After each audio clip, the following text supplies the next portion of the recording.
अस्सलाम वालेकुम दोस्तों, कैसे हैं आप।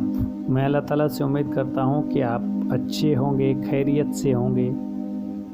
आज हम बात करने जा रहे हैं एक ऐसे मुल्क की जहां बादशाह बनाने का तरीका अजीब और अनोखा था। उस मुल्क का बादशाह 1 साल के लिए मुकर्रर किया जाता और जैसे ही 1 साल कंप्लीट हो जाता, पूरा हो जाता, तो उस बादशाह को घने जंगल में छोड़ दिया जाता, जहाँ उसे सांप और बिच्छू खा जाते, या फिर अपने आप को जैसे कैसे बादशाह उनसे बचा भी लेता तो भूख और प्यास से मर जाता। उस मुल्क में नया बादशाह साल के आखिरी दिन जो उस मुल्क की सरहद में सबसे पहले दाखिल हो, उसे उस मुल्क का नया बादशाह बना दिया जाता। हुआ यूँ कि एक बार उस मुल्क की सरहद पर सभी लोग जमा हो गए और कोई भी उस मुल्क की सरहद में आने को तैयार न था।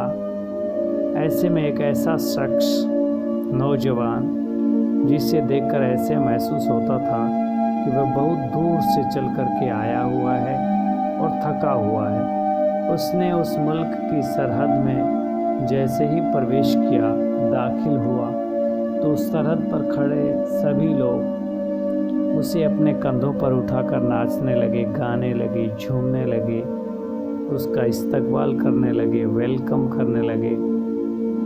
जब उसने ये नज़ारा देखा तो उसने पूछा, भला क्या बात है, आप इस तरह क्यों खुशियाँ मना रहे हैं, मुझे क्यों उठा करके नाच और गा रहे हैं। तो उस मुल्क के बाशिंदों ने बताया कि आप हमारे इस मुल्क के नए बादशाह चुन लिए गए।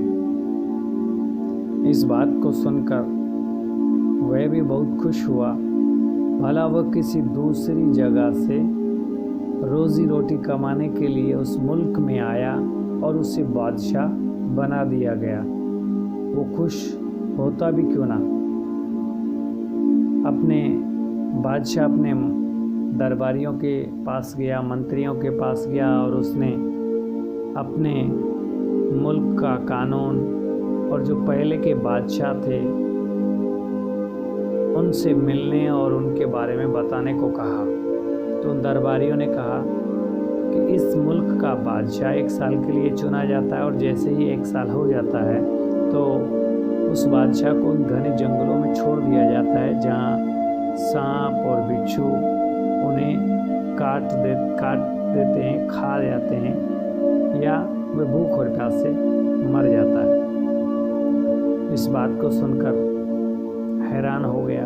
उसने अपने आप को संभाला और दरबारियों को, मंत्रियों को हुक्म दिया। अगले दिन उस जंगल का मुआयना, जायज़ा करने के लिए चले गए। बादशाह ने उस जंगल को देखा और वहाँ निरीक्षण करने के बाद में बादशाह ने हुक्म निकाला कि यहाँ एक बहुत बड़े महल का निर्माण करवाया जाए। यहाँ एक लंबी चौड़ी खूबसूरत सड़क बनाई जाए, जिसके आजू बाजू दोनों तरफ पौधे लगाए जाएं और इस महल के पास में एक बहुत बड़े बागीचे को लगाया जाए। बादशाह ने हुक्म दिया। वक्त के बादशाह थे। बादशाह के हुक्म की तामील हुई। कुछ ही महीनों बाद महल भी बन गया, सड़क भी बन गई, बागीचा भी लग गया, पौधे भी लग गए, ये सब बनकर तैयार हो गया। बादशाह ने अपने दरबारियों को बुलाया और कहा कि भाई, आपके मुल्क की जो रस्म है उसे पूरा कीजिए। मेरा 1 साल मुकम्मल हो गया है, अब आप अपना नया बादशाह चुन लीजिए।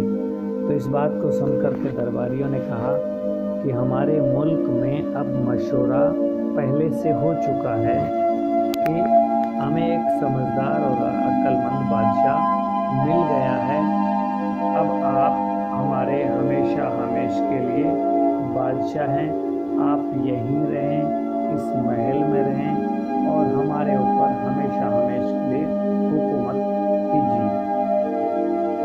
वहाँ तो हम उन पागल बादशाहों को छोड़ करके आते थे जिन्हें बाकी ज़िंदगी का ख्याल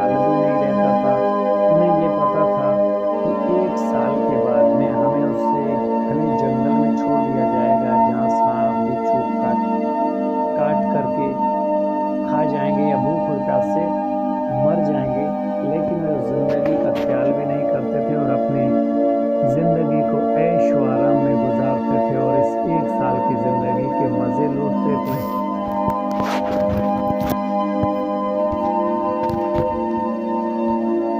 लेकिन आप एक समझदार बादशाह हैं और आपने उम्दा बंदोबस्त किया। वहाँ महल बनाए, बागीचे बनाए, सड़क बनाई, पौधे लगाए। वक्त के रहते आपने तैयारी की। समझदार इंसान वो है जो वक्त से पहले तैयारी करे। इसी तरह भाइयों, बहनों और दोस्तों, उस मुल्क का नाम है दुनिया और वक्त के बादशाह हैं आप और मैं। और उस जंगल का नाम है कब, जो मरने के बाद हम भी उन पागल बादशाहों की तरह अपनी ज़िंदगी को फालतू में ज़ाया ना करें। हमें मरने से पहले जो मखसूस ज़िंदगी है, जो हमेशा के लिए हमें रहना है, उसकी हमें तैयारी करनी चाहिए, न कि उन पागल बादशाहों की तरह अपनी ज़िंदगी को ऐशो आराम में गुजार दें। हुज़ूर अक़दस सल्लल्लाहु अलैहि वसल्लम ने फरमाया, समझदार इंसान वो है जो मरने से पहले मरने की तैयारी करे। तो आप मेरी इस बात को सुनेंगे भी और इंशाअल्लाह इस पर अमल भी करेंगे।